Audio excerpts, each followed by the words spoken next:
Teen bullies trip a martial arts student with Down syndrome, filming his fall for social media laughs. The three punks corner Marcus at the community center, deliberately sending him crashing to the floor while recording every humiliating second. They mock his speech, his movements, his gentle nature, thinking they've found the perfect victim who can't fight back. But the quiet janitor mopping nearby isn't just another maintenance worker cleaning up their mess. This is Jackie Chan himself, the legendary martial artist who spent decades perfecting the art of turning bullies' own strength against them. The thugs have no idea they just attacked an innocent young man in front of a living legend who's made a career out of protecting the defenseless. While the punks keep filming their cruelty, the master approaches with that deadly calm that's terrified villains across 50 action films. Marcus recognizes his unlikely savior as the icon rises from the shadows, mop handles spinning like a weapon in hands that have choreographed 1,000 fights. The bullies' phones are still recording, but now they're capturing their own destruction at the hands of a man who's never met a bully he couldn't humble. What happens when schoolyard thugs face off against pure martial arts perfection? Can teenage arrogance survive an encounter with cinematic justice? What happened next would terrorize these punks for the rest of their pathetic lives. Before we jump back and tell us where you're tuning in from, and if this story touches you, make sure you're subscribed, because tomorrow I've saved something extra special for you. Marcus Patterson moved through his kata with deliberate precision, each motion flowing into the next like a careful dance. The Riverside Community Center's main dojo was quiet at 7:30 p.m., most students long gone, leaving only the soft whisper of his bare feet against the polished wood floor. His white gi hung loose on his medium frame, the fabric rustling with each turn and block. The 19-year-old practiced the same sequence Sensei Bob had taught earlier, his brown eyes focused with the intensity that always surprised people who made assumptions about young men with Down syndrome. Marcus understood that his movements weren't perfect, his kicks lacked the snap of other students, his stances sometimes wavered, but he loved the rhythm, the way each technique connected to build something beautiful. He was halfway through a slow-turning kick when the side door creaked open. Three figures slipped inside. Brad Kowalski, all athletic arrogance at 17, flanked by his loyal followers Tyler Morrison and Danny Ricci. They moved with the predatory confidence of teenagers who'd never faced real consequences. "Look what we got here," Brad whispered, his voice carrying easily across the empty space. Danny already had his phone out, finger hovering over the record button. Marcus sensed the intrusion but continued his form, hoping they'd simply leave. He'd encountered these boys before around the neighborhood, always in groups, always looking for easy targets. His mother had taught him to avoid confrontation, to walk away when possible. But walking away wasn't an option now to as Marcus executed his turning kick. Danny extended his foot. The trip was perfectly timed and deliberately vicious. Marcus crashed hard to the floor, his knee scraping against the rough wood, tearing both skin and GI. The impact drove the breath from his lungs. "Oh, man, did you see that?" Tyler laughed, his nervous energy crackling. "Do it again." Danny's phone captured everything. Marcus's confusion, his attempts to rise, the tears that came not from physical pain, but from the cruel realization that someone had hurt him on purpose. The boys circled him like vultures, their laughter echoing off the dojo walls. "Come on, retard, get up," Brad taunted. "Show us those sweet moves again." Marcus struggled to his feet, only to slip on his own blood and fall again. The tears flowed freely now, and the boys recorded every second, already planning their social media triumph. From the shadows near the supply closet, a quiet voice spoke. "You boys finished here?" A small-framed Asian man in maintenance coveralls emerged from the shadows, mop bucket in hand. His movements were deliberate but unthreatening, like someone accustomed to cleaning up other people's messes. The boys barely glanced at him. Just another invisible worker in their privileged world. "Yeah, we're done with him," Brad sneered, pocketing Danny's phone. "Come on, let's go post this." The janitor watched them swagger out through the same side door they'd used to enter, their cruel laughter fading into the evening air. Only then did he set down his mop and approach the young man, still struggling on the floor. "Let me help you, son," he said gently, his English accented but warm. Marcus looked up through his tears, seeing kind eyes in a weathered face. The man knelt beside him with surprising grace for someone presumably accustomed to janitorial work. His movements economical and precise. "You okay?" "Let me see," the stranger said, introducing himself simply as Mr. Chun. He examined Marcus's scraped knee with the careful attention of someone experienced in treating injuries. "Ah, not too bad. We clean this up, you be fine." Mr. Chun guided Marcus to the first aid station with gentle efficiency. As he cleaned and bandaged the wound, he asked simple questions about what had happened, listening patiently as Marcus explained. Through his tears about the boys who play mean tricks. "They hurt you on purpose?" Mr. Chun asked, and when Marcus nodded, something flickered behind those kind eyes. Something that suggested this mild-mannered janitor understood more about violence than his coveralls implied. After tending the wound, Mr. Chin helped Marcus practice the same kata sequence he'd been working on.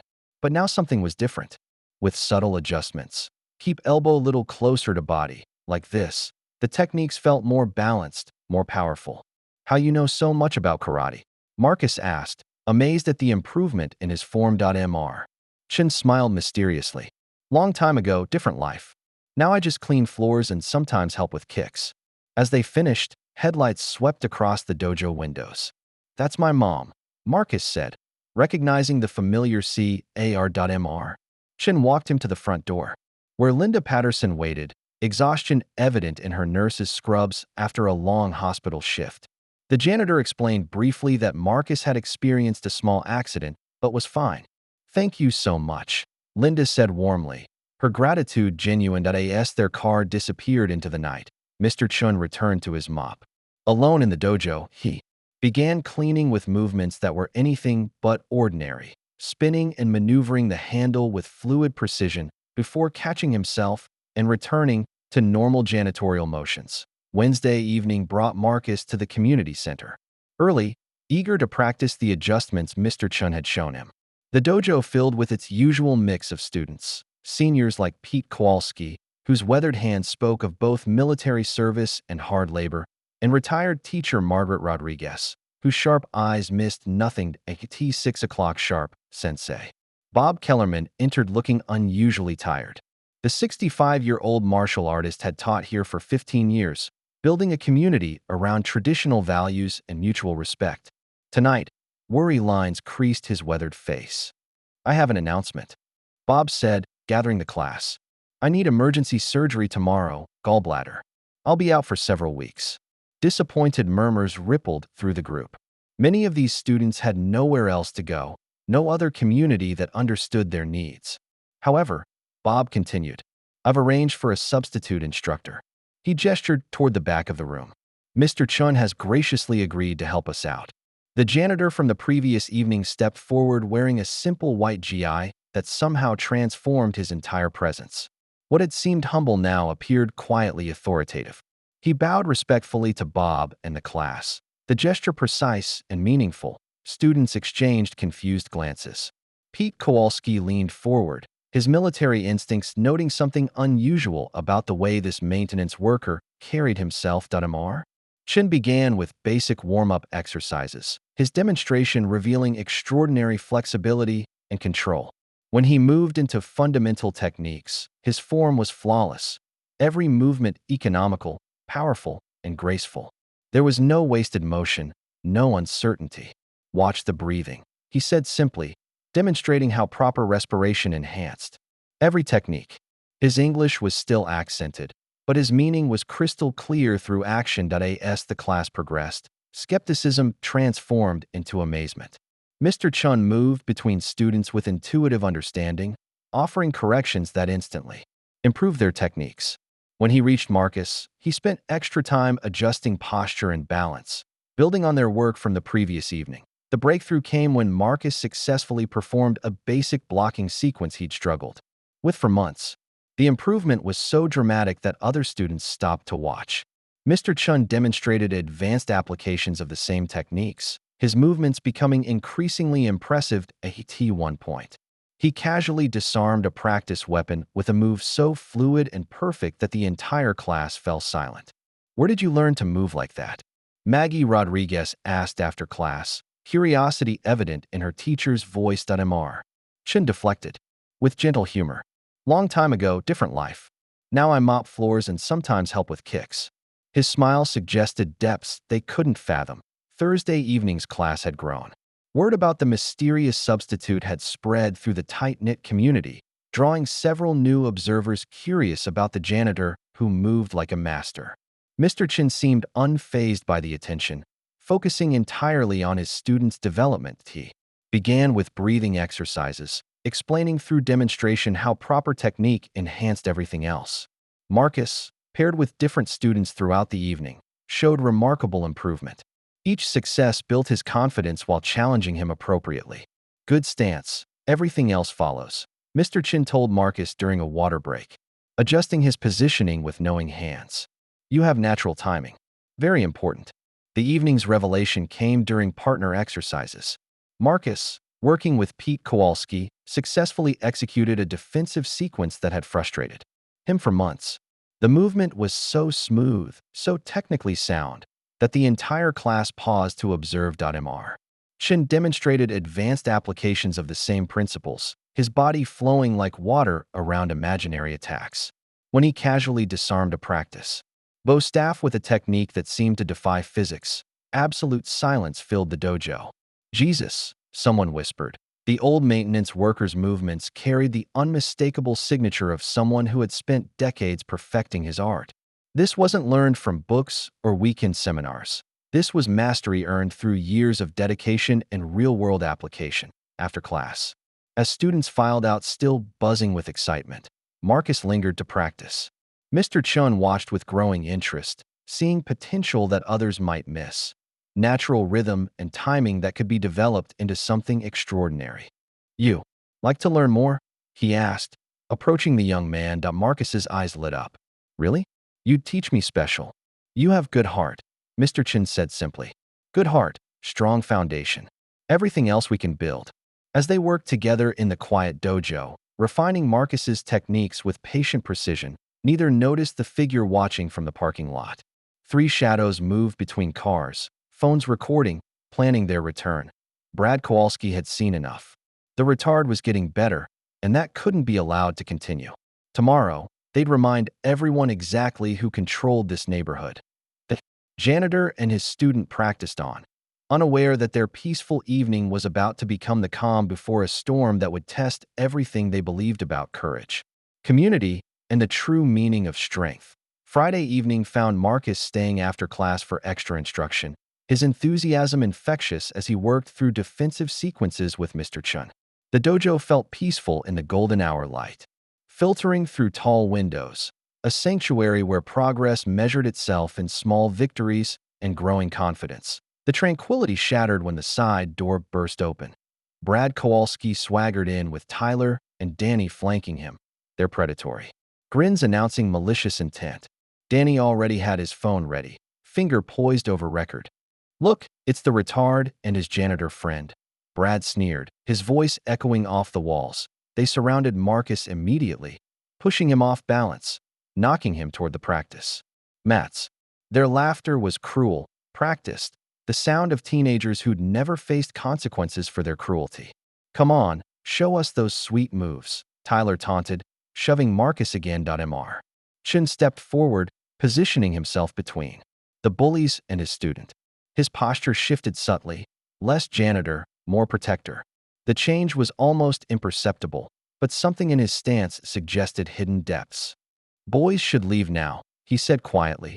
Brad laughed, his 17-year-old arrogance blazing. What's the old man gonna do? He shoved Mr. Chun hard, expecting easy resistance from a small maintenance worker. What happened next defied explanation. Mr. Chun flowed around Brad's push like water, redirecting the larger boy's momentum so smoothly that Brad found himself gently but firmly placed against the wall, dizzy and confused.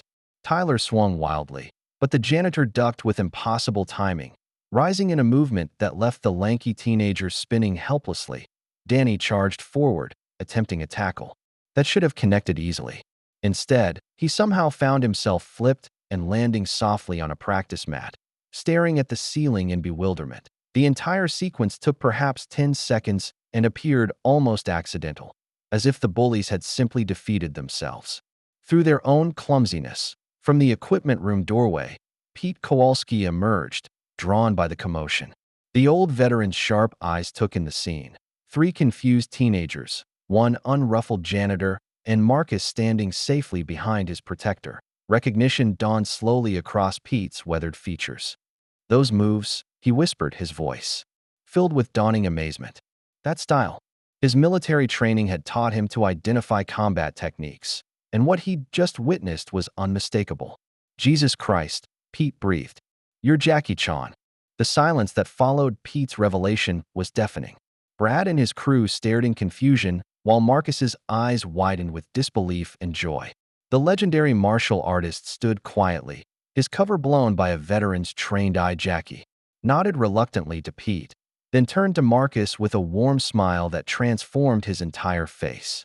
"Surprise, my friend." Marcus stammered incoherently, his excitement overwhelming his ability to form words. The bullies, finally understanding they'd just been humiliated by a living legend, retreated in sullen silence, but not before Brad's parting glare promised this wasn't over. Saturday morning brought consequences. Brad arrived at his grandfather's modest house, fury radiating from every pore. Pete, who hadn't spoken to his grandson in months, reluctantly opened the door. "Why were you at that loser center last night?" Brad demanded, pushing past Pete into the cluttered living room. The confrontation revealed years of family dysfunction. Pete, disgusted by what his grandson had become, tried explaining the community center's value, the dignity of its students. "That boy has more heart in his little finger than you've shown in your whole life." But Brad was beyond reason, humiliated by being bested by someone he considered inferior, enraged that his grandfather sided with them over family. He stormed out, vowing revenge. That afternoon, Brad and his gang vandalized the community center. Spray paint covered the walls with crude messages about Marcus and Jackie. Their phones captured every act of destruction, posting a public challenge that went viral locally. Marcus must face one of them in a fair fight by month's end, or they'd make his life unbearable and drive the has-been movie star out of town. Sunday morning revealed the damage. Jackie arrived to find the hate-filled graffiti, the broken windows, the desecration of a place that meant everything to its community. Marcus and Linda stood surveying the destruction, heartbreak evident in their faces. Marcus stared at the defaced walls, his sanctuary violated. But when Jackie asked what he wanted to do about the challenge, something shifted in the young man's expression. His jaw set with quiet determination. "I want to learn to stand up for myself." Linda started to protest, but Jackie raised a hand. "Is your choice, Marcus. But if you choose to face this, you won't face it alone." Marcus nodded firmly, accepting the challenge not from anger, but from love for a place that had given him purpose, for people who treated him with respect, for the chance to prove that different didn't mean defenseless. Monday evening's regular class convened in a smaller room, while volunteers cleaned and repainted the main dojo.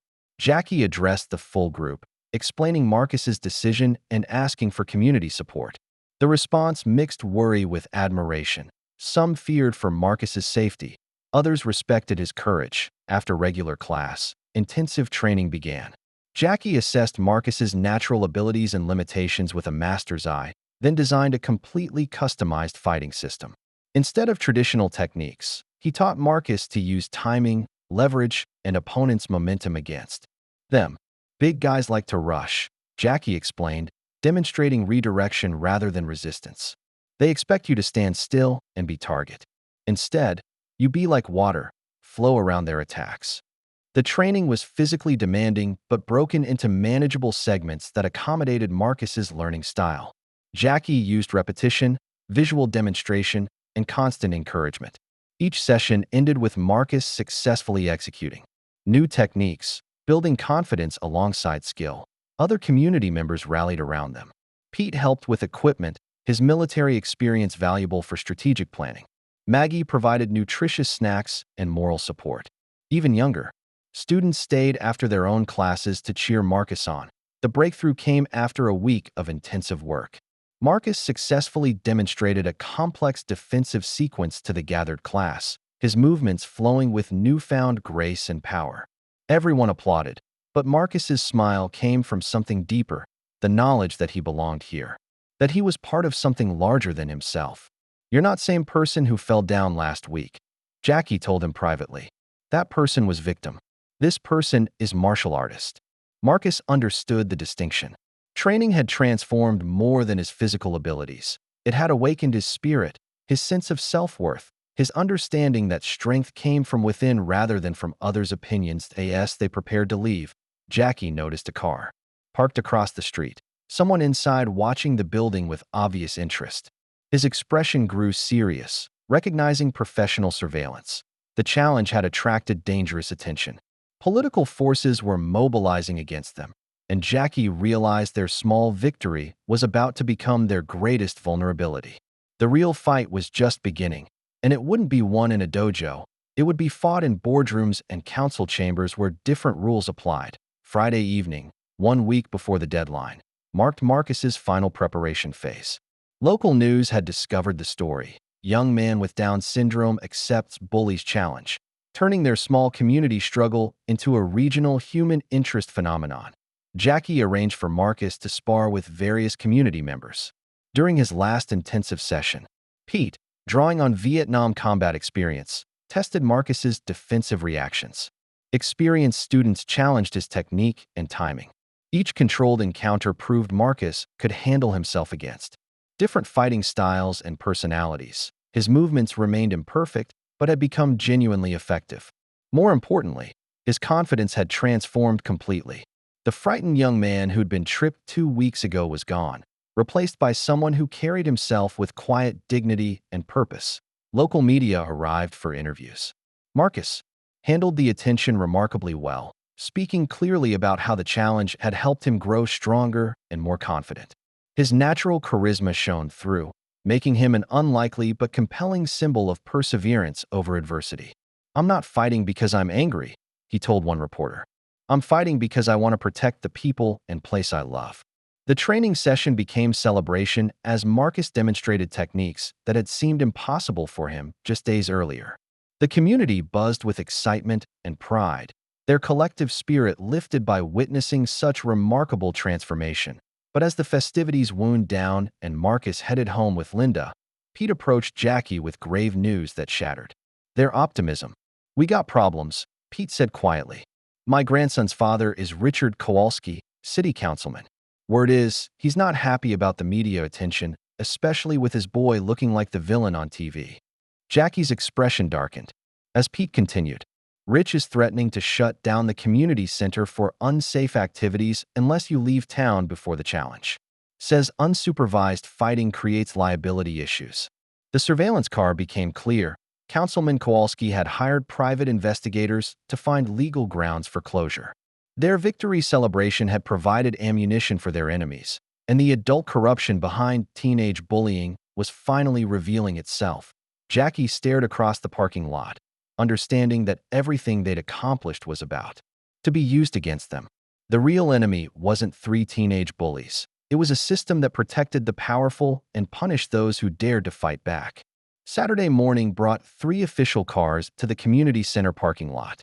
City Inspector Janet Walsh led the charge, flanked by Fire Marshal Dennis Murphy and licensing official Carol Stevens. Their clipboards and grim expressions announced serious intent. Jackie arrived to find them conducting a thorough inspection, clearly hunting for violations. They documented everything: slightly outdated fire extinguishers, a loose handrail, inadequate lighting in one hallway. Each issue alone was minor, but together they provided grounds for closure pending expensive corrections. Community Center Director Frank Russo looked overwhelmed as costs mounted into thousands of dollars. "We don't have that kind of money," he whispered to Jackie. "Not with our budget already stretched thin." The real threat arrived moments later. Councilman Richard Kowalski stepped from a black sedan with his lawyer Thomas Brighton, both men projecting cold authority.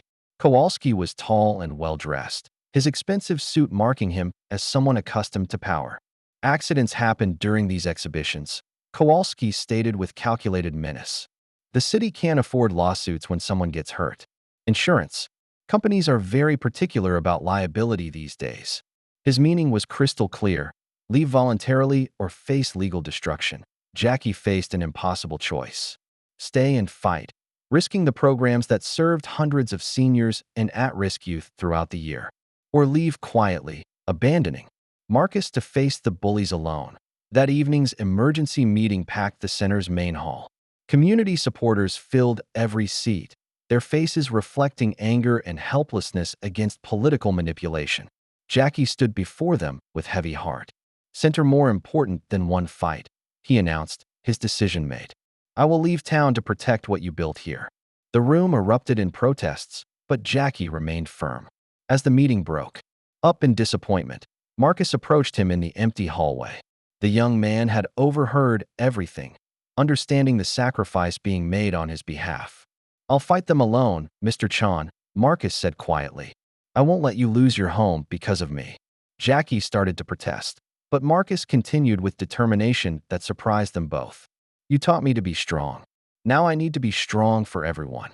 The student had become the teacher, showing Jackie that sometimes protecting others required personal sacrifice. Sunday morning found Pete Kowalski climbing the stairs to Jackie's temporary apartment above Bob's martial arts supply store.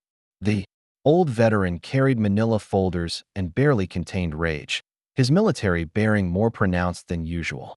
"We need to talk," Pete said without preamble, settling into the small kitchen chair. "My grandson's situation goes deeper than teenage bullying."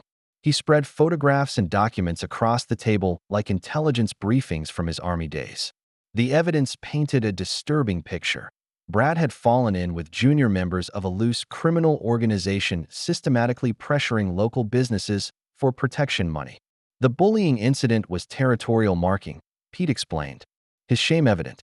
They were establishing dominance, testing community resistance before moving in with serious operations. Jackie studied the documentation, vandalism reports, theft incidents, intimidation complaints throughout the neighborhood. A pattern emerged of escalating criminal activity using teenagers as expendable foot soldiers. "My grandson ain't just a bully," Pete admitted, his voice heavy with regret. "He's a criminal, and I've been too proud to see it." The gang's adult leadership had been using teens to gauge law enforcement response and community willingness to fight back. The challenge against Marcus was meant to be a public humiliation demonstrating their power and the neighborhood's helplessness. "We can't just win one fight," Jackie realized, understanding the true scope of their opposition. "We need to win the war." Pete nodded grimly. "I may be old, but I still remember how to fight the real enemy." They developed a plan extending beyond the original challenge. Instead of just training Marcus for self-defense, they would document the gang's criminal network and expose the corruption protecting them. Their strategy session was interrupted by footsteps on the stairs. Marcus appeared in the doorway, having followed Pete from the community center. His expression showed he'd overheard enough to understand the situation's true complexity. "It's not just about me anymore, is it?" Marcus asked with surprising clarity. Jackie and Pete exchanged glances. Their young protege was learning lessons they'd hoped to spare him, that sometimes individual battles were part of larger wars. And victory required confronting systems rather than just symptoms. The fight ahead would test everything they believed about courage, justice, and the power of ordinary people to stand against organized corruption. Monday evening brought clandestine training to the community center's basement storage area. With the building under constant surveillance, Jackie and Marcus used the service entrance Pete had secured, their sessions hidden from prying eyes. The cramped space forced adaptation of Marcus's training for harsh reality. They weren't preparing for a fair fight anymore, but potential ambush and multiple attackers. Techniques became more defensive, focused on escape and evasion rather than direct confrontation. "Real martial artist fights only when no choice," Jackie explained, adjusting Marcus's stance. "Smart martial artist avoids fights completely." During water breaks, Jackie shared stories from his early Hong Kong days, encounters with bullies, lessons from his master about using strength to protect others rather than prove dominance. These conversations deepened their bond beyond teacher-student towards something approaching father-son. "Master taught me," Jackie said, "that showing off strength makes you weak. Using strength to protect others makes you strong." Marcus absorbed these lessons alongside physical techniques, understanding that martial arts philosophy mattered more than flashy moves. His confidence grew not from ability to hurt others, but from knowledge he could protect those he loved. Their session was interrupted by sounds upstairs, footsteps, voices, doors opening. Jackie signaled for silence and investigated, finding several community members gathering quietly in the main hall. Maggie Rodriguez looked up as Jackie appeared.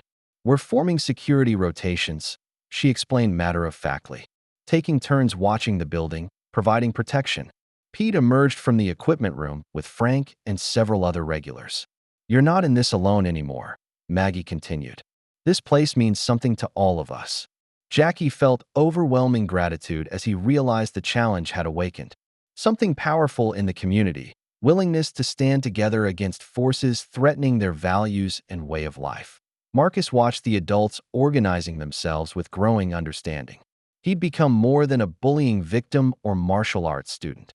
He was a symbol representing everything they held dear about inclusion, dignity, and mutual support. "We're all fighting now," he observed quietly. Jackie nodded, putting his arm around his student's shoulders. "Yes, but we fight together." The basement training continued with renewed purpose. Knowing their efforts were part of something larger than personal victory, they were preparing for a battle to preserve community soul. Wednesday afternoon found Marcus walking his usual route from the community center to his grocery store job, but everything felt different. Jackie's training had sharpened his awareness, taught him to notice details others missed. He moved with purpose now, confidence evident in his posture and stride to Riverside Park. Halfway to his destination, Brad and his gang materialized from behind the playground equipment. They expected the same vulnerable victim they'd been tormenting, someone who would cower and submit to their will. Instead, they found a young man who stood differently, moved with controlled grace, and met their eyes without fear. "Time for a preview," Brad sneered, shoving Marcus hard. But Marcus wasn't there when the push landed. Using Jackie's teachings, he redirected Brad's force, stepping aside smoothly and letting the larger boy stumble past him. The movement looked effortless, almost accidental. Tyler grabbed for Marcus from behind, expecting easy success. Instead, he grasped only air as Marcus spun away with fluid precision, leaving Tyler off balance and grasping nothing. Danny attempted a tackle, launching himself forward with teenage fury. Somehow he found himself flipped and landing gently in the soft grass beside the walking path, staring at the sky in confusion. Throughout the encounter, Marcus never threw a punch or made an aggressive move. He simply flowed around their attacks like water around rocks, using their momentum against them while staying perfectly calm and controlled. Several park visitors witnessed the incident, their phones capturing everything. By evening, videos had gone viral with captions like, "Young man with Down syndrome schools his bullies, and this is what real martial arts looks like." The positive response was overwhelming. Messages of support poured in from around the country, people sharing their own stories of overcoming bullying and discrimination. But that evening, as Jackie and Marcus watched the videos together, Jackie's expression grew concerned rather than celebratory. "Now they know you can fight," he told Marcus seriously. "Next time, they come prepared for different kind of battle." Marcus understood the warning. His public victory had escalated the conflict, and their enemies would adapt accordingly. The real test lay ahead, and it wouldn't be as straightforward as defensive techniques in a public park. The war was just beginning. Thursday morning brought harassment that shattered any illusion of simple teenage bullying. Marcus and Linda arrived home after her night shift to find their front yard vandalized, spray paint covering their car, broken mailbox, garbage scattered across the lawn like battlefield debris. Linda was visibly shaken, but Marcus examined the damage with surprising calm, as if Jackie's training had prepared him for escalation. The attacks felt coordinated, professional, designed to terrorize rather than simply annoy. Throughout the day, intimidation intensified. Marcus received threatening phone calls at work, forcing him to leave early with management's concerned approval. Linda found her car tires slashed in the hospital parking lot during her shift, stranding her until colleagues could help. The harassment was systematic and personal, targeting every aspect of their lives. Someone had studied their routines, work schedules, and daily patterns with military precision. That evening, Pete arrived with disturbing intelligence from his ongoing investigation. "They're watching everything," he warned. Linda's work schedule, Marcus's movements, even Jackie's activities. This ain't teenage pranks anymore.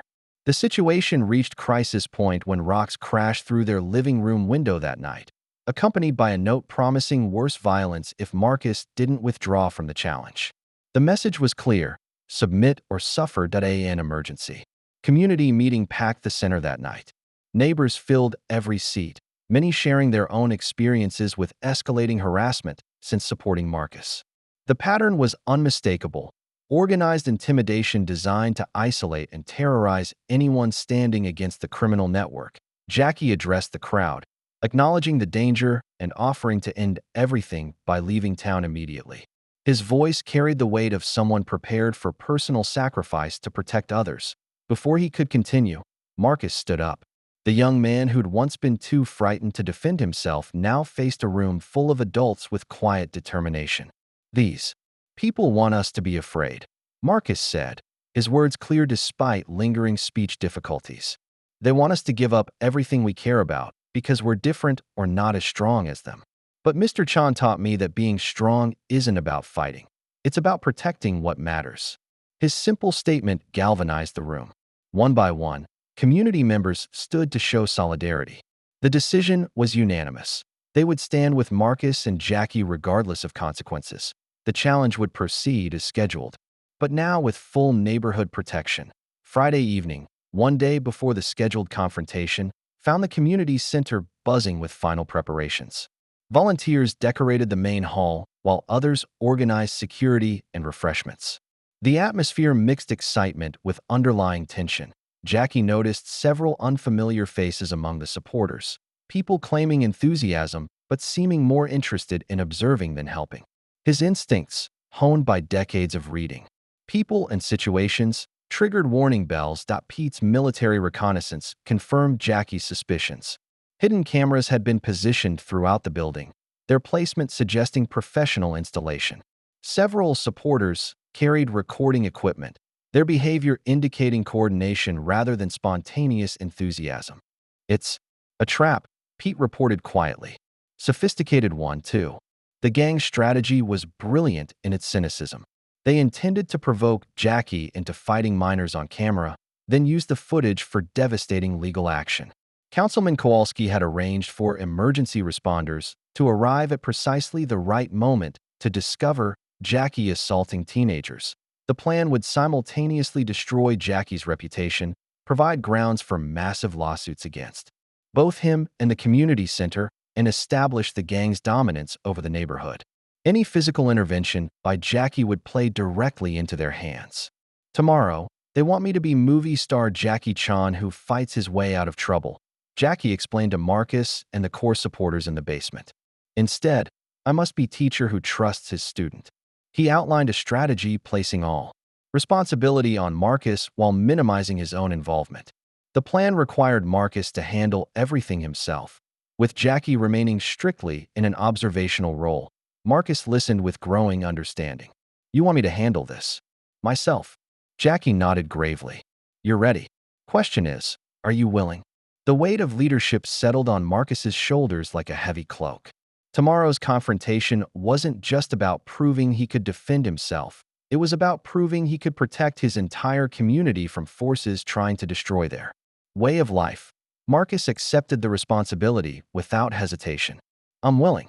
Looking at his student, no longer a victim but a leader ready to fight for others, Jackie felt enormous pride mixed with concern.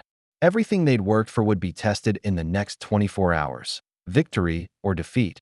Marcus had already become the man Jackie had hoped to help him discover within himself. Saturday, 2 p.m.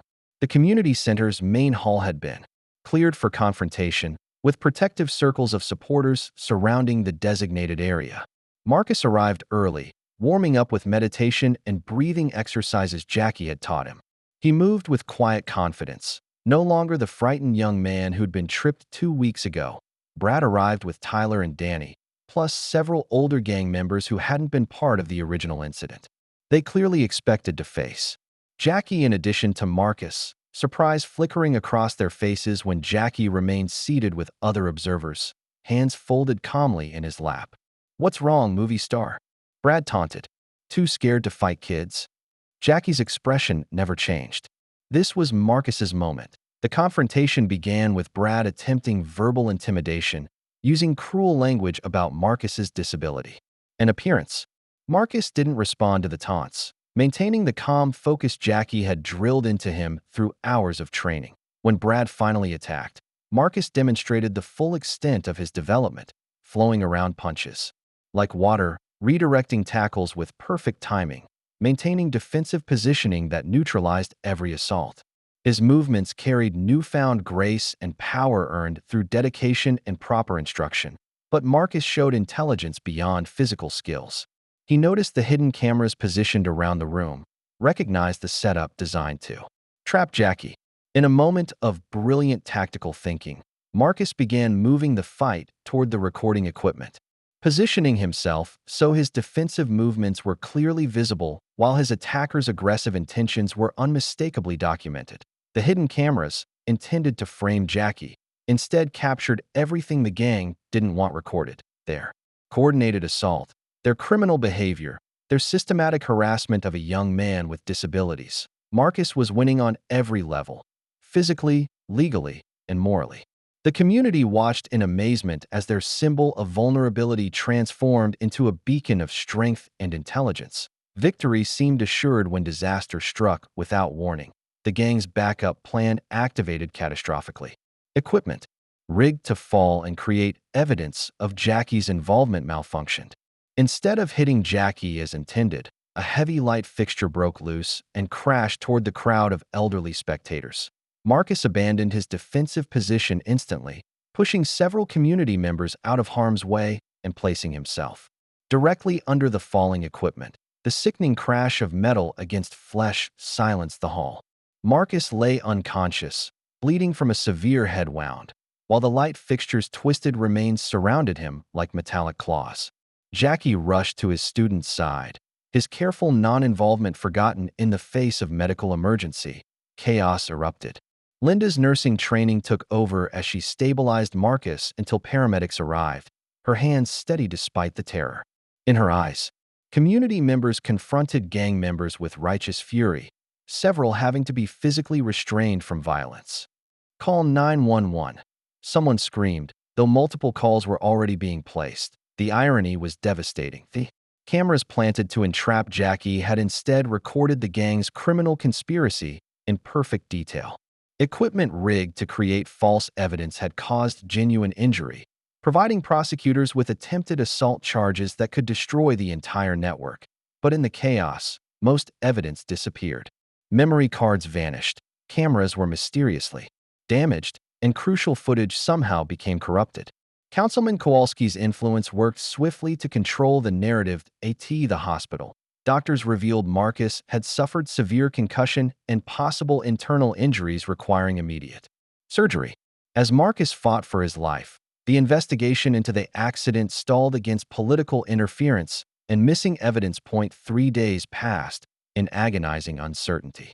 Marcus remained unconscious in intensive care, machines monitoring his vital signs while Jackie maintained vigil by his bedside. The martial arts legend looked haggard, having barely left since the surgery. Linda, exhausted from worry, finally confronted Jackie with words that cut deeper than any physical blow. "You promised he wouldn't get hurt. You promised me he'd be safe." Jackie had no answer except brutal honesty. "I failed him. I failed everyone." Pete brought devastating news from the hallway. Without Marcus to testify and with evidence destroyed, the gang faced only minor charges. Worse, Councilman Kowalski had fast-tracked the community center's closure, citing the incident as proof of negligent supervision. Jackie stared out the hospital window at the city below, contemplating leaving town forever. His presence had brought nothing but harm to people he'd tried to help. The weight of responsibility crushed down on him like a physical force. Marcus stirred slightly in his bed, unconscious mind perhaps sensing the despair filling the room. But Jackie didn't notice, too lost in guilt and self-recrimination to see the small sign that his student was still fighting, still refusing to give up even in the darkness of traumatic brain injury. The real battle was just beginning. 1 week after the accident, Marcus woke to find Jackie asleep in a chair beside his hospital bed. The martial arts legend looked exhausted, unshaven, and haggard from maintaining constant vigil. Marcus's first words, spoken softly to avoid waking his teacher, carried innocent hope. Did we win? The head injury had affected Marcus's short-term memory and concentration, leaving him confused and frustrated. Simple tasks that had become second nature now required enormous effort. The confident young man who'd faced down bullies seemed lost somewhere in the fog of traumatic brain injury. Marcus was afraid to leave his hospital bed, convinced the bullies were waiting outside. The progress he'd made, the strength he'd discovered, all of it felt erased by the accident's aftermath. Jackie visited daily, but their conversations were difficult. Marcus remembered the training and confidence he'd felt, but couldn't reconcile those memories with his current weakness and fear. The disconnect was heartbreaking for both of them. Instead of offering false comfort, Jackie engaged Marcus in honest discussions about fear and courage. Being afraid doesn't make you weak, Jackie explained during one of their talks. Being afraid and doing what's right anyway. That's what courage looks like. Through patient conversation and gentle encouragement, Jackie helped Marcus understand that his injury didn't erase everything he'd learned or accomplished. The lessons were still there, buried beneath trauma but not destroyed. "You think I'm not strong anymore," Marcus said during one session, tears streaming down his face. "Strength isn't just about fighting," Jackie replied. "You showed more strength in one moment, protecting those people, than most show in lifetime." After 2 weeks in the hospital, Marcus took his first tentative steps outside his room. Jackie walked beside him, providing steady support as they moved through corridors filled with medical equipment and busy staff members. Marcus noticed how hospital employees nodded respectfully to Jackie and smiled encouragingly at him. "People are still watching," he observed with returning clarity that Jackie's response carried weight. "Yes. Question is, what do you want them to see?" Marcus straightened his shoulders slightly, each step a small victory against fear and injury. Through the main lobby's windows, he saw community supporters gathered with "Get Well Marcus" signs. For the first time since the accident, Marcus smiled that Marcus's first day home brought overwhelming evidence of his impact. The living room overflowed with "Get Well" cards, letters, and gifts from across the country. People with disabilities shared their stories, martial arts students offered encouragement, and parents thanked him for showing their children what courage looked like. Linda read messages aloud while Marcus listened from the couch, still weak, but growing stronger. "You've become a symbol," she told him gently. "People see hope in your story." Pete arrived with briefcase full of evidence gathered during Marcus's hospitalization. Working with community members, he documented the gang's criminal activities through photographs, witness statements, and financial records showing systematic extortion throughout the neighborhood. More significantly, Pete had uncovered the corruption behind everything. Councilman Kowalski had been receiving payments from a development company wanting to buy the community center's land for a strip mall. The bullying incident and subsequent closure were part of a larger scheme to depress property values and force the sale. The whole thing was about money, Pete explained, spreading documents across the coffee table. Brad was just a pawn in his father's real estate game. He also revealed that Brad had been arrested on unrelated charges, breaking into cars in a wealthy neighborhood, and faced serious juvenile detention time. The arrest had broken the gang's leadership structure, causing several members to come forward with information about adult manipulation and criminal activities. The community had mobilized beyond Pete's expectations. Maggie organized a legal defense fund. Frank documented every code violation and bureaucratic harassment, and dozens of neighbors shared their own stories of intimidation. "We're not fighting this alone anymore," Pete said with satisfaction. That evening, a candlelight vigil gathered outside the closed community center. Marcus insisted on attending despite his weakness, supported by Jackie and Linda as he addressed over 200 people. "They wanted to make us afraid," Marcus said, his voice shaky but determined. "They wanted us to give up. But look around. We're not afraid, and we're not giving up." The crowd began singing, "We Shall Overcome," voices rising in harmony that carried across the neighborhood. Marcus understood for the first time that the fight had never really been about him. He'd been the spark that ignited something much larger. As song ended, he looked at the faces surrounding him and realized he'd helped awaken a community's soul. Monday morning found Jackie standing outside City Hall, surrounded by news crews and community supporters. For the first time since arriving in town, he was using his celebrity status strategically, calling a press conference to address the real issues behind the bullying incident. Jackie was joined by representatives from every part of the community: Pete, speaking for veterans; Maggie for educators; Frank for community services; and Linda for working families. Together, they presented a united front against corruption and criminal conspiracy. The evidence was damning. Financial records showed connections between Councilman Kowalski and the development company. Phone logs revealed coordination between city officials and gang leadership. Medical records documented the systematic harassment campaign against Marcus and other community members. Marcus Patterson has taught me more about real martial arts than I learned in all my movies, Jackie told the cameras. Real martial arts is about protecting your community, standing up for what's right, and never giving up when people try to intimidate you. The story gained national attention as major news outlets picked up the tale of small-town corruption and community resistance. Cable news shows featured the story, with commentators praising the community's courage in standing against organized intimidation. Social media exploded with support for Marcus and condemnation of the political corruption that had targeted him. The hashtag #StandWithMarcus trending nationally, bringing additional media attention and public pressure for justice. By afternoon, the state attorney general's office announced a formal investigation into the community center closure and related corruption allegations.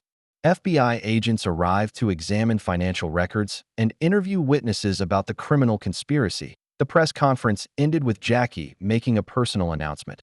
"I came here to help one young man learn to defend himself. Instead, he taught me about the strength that comes from standing together as a community."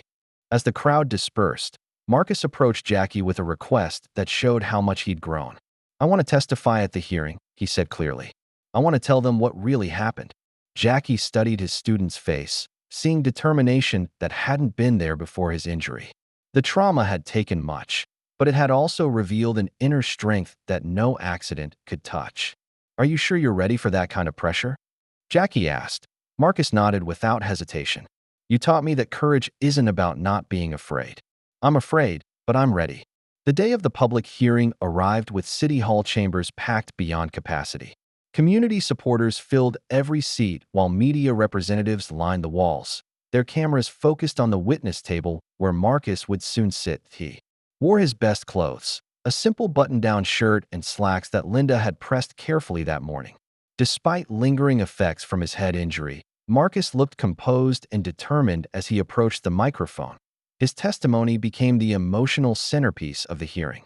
Speaking slowly but clearly, Marcus told his story without self-pity or anger, just honest recounting of events that had transformed his life and awakened his community. "They hurt me because they thought I was weak," Marcus told the packed chamber, his words carrying across the silent room. "But my friends at the community center taught me that being different doesn't make you weak. Being mean to other people because they're different, that's what makes you weak." The simplicity of his statement carried enormous power.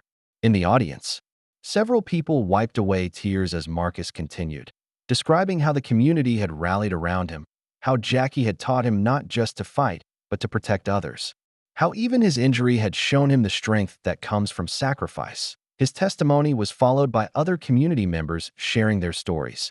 Elderly residents intimidated by gang members, small business owners pressured for protection, money, families driven from their homes by systematic harassment. The pattern of corruption became undeniable as witness after witness detailed coordinated criminal activity protected by political influence.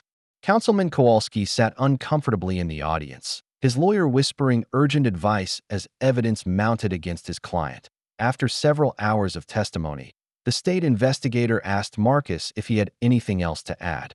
Marcus looked directly at Kowalski, who had orchestrated so much of their suffering, and spoke with quiet dignity.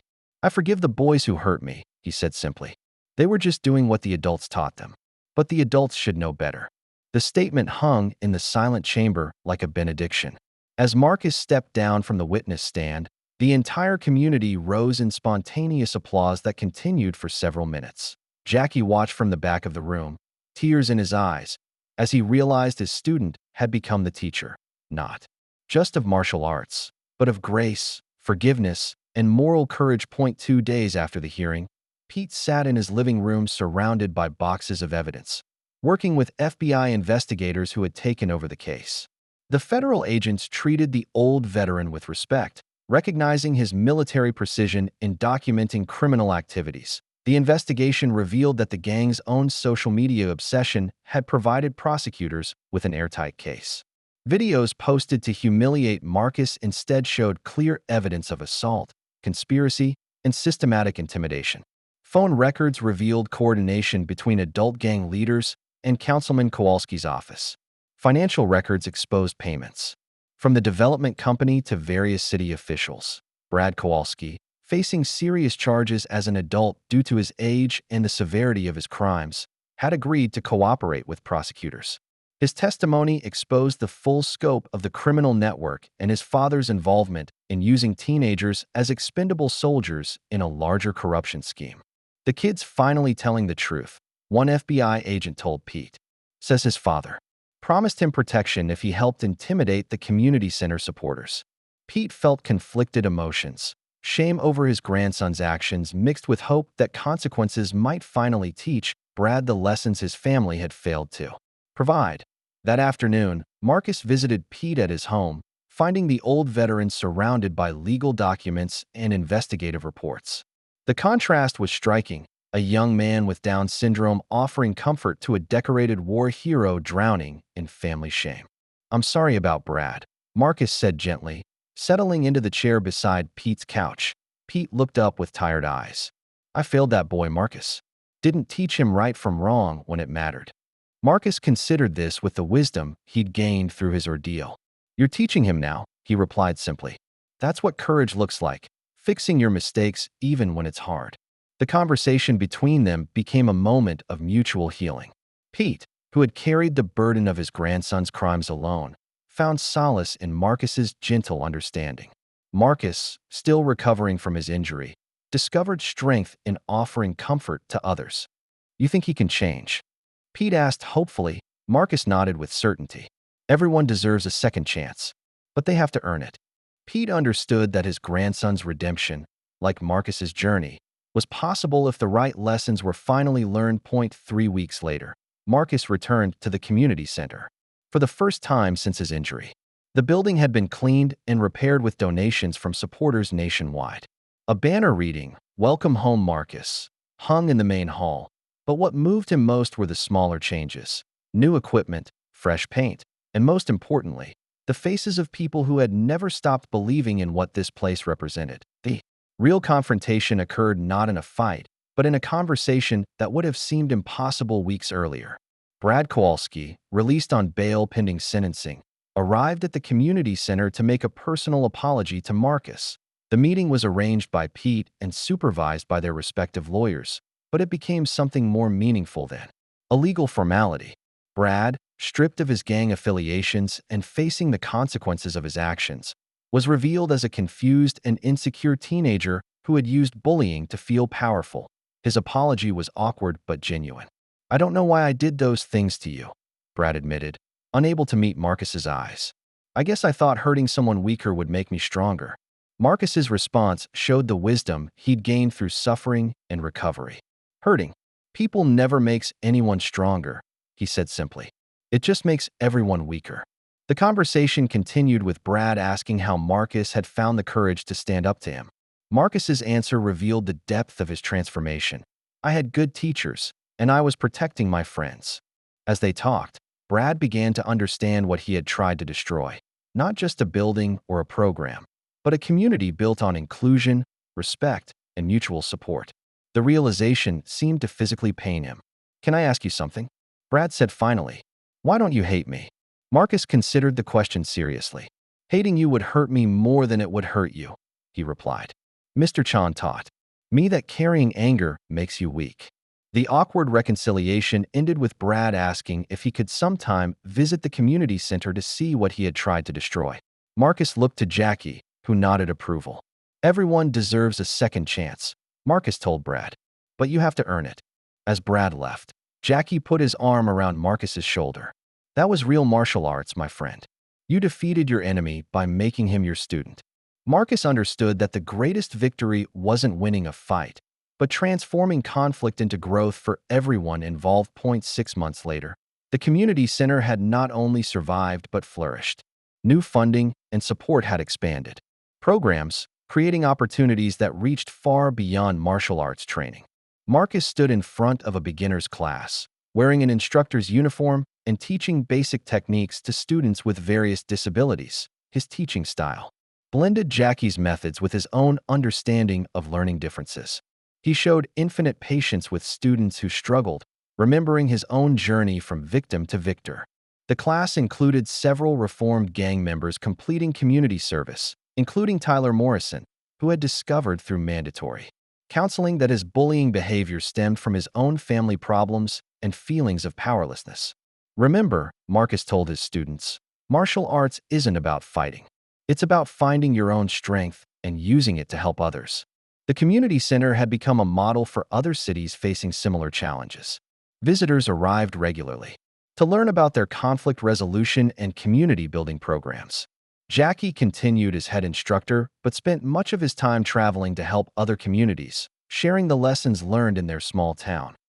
Pete had found new purpose as the center's volunteer security coordinator, using his military experience to create a safe environment for all students. His relationship with Brad remained complicated, but was slowly healing through supervised visits and family counseling.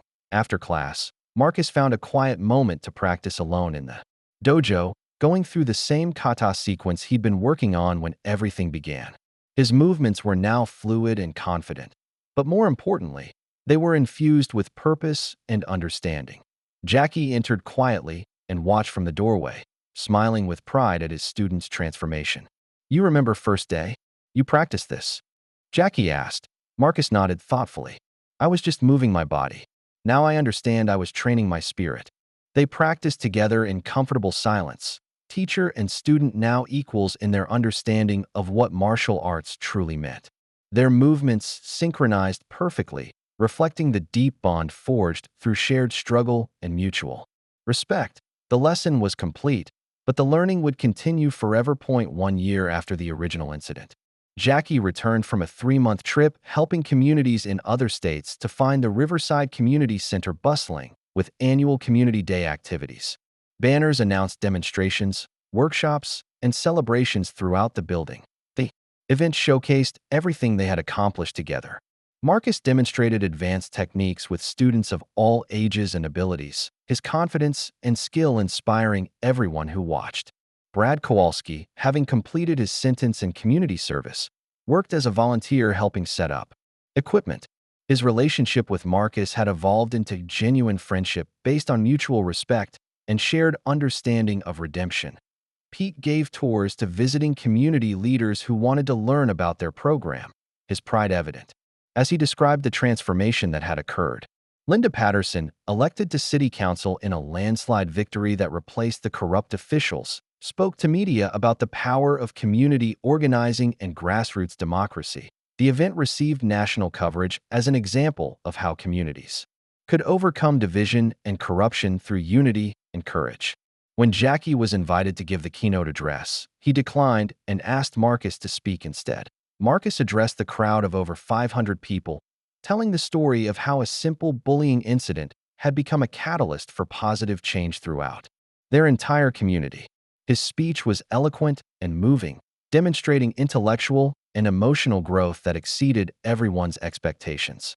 "We learned that we're stronger together than apart," he concluded, "and that everyone, no matter how different, has something valuable to contribute." As the celebration wound down, Jackie and Marcus sat together on the community center's front steps, watching families head home. A young girl with Down syndrome approached Marcus shyly, asking if she could join his class. Marcus knelt to her level with gentle patience. "Of course. Do you know what martial arts really means?"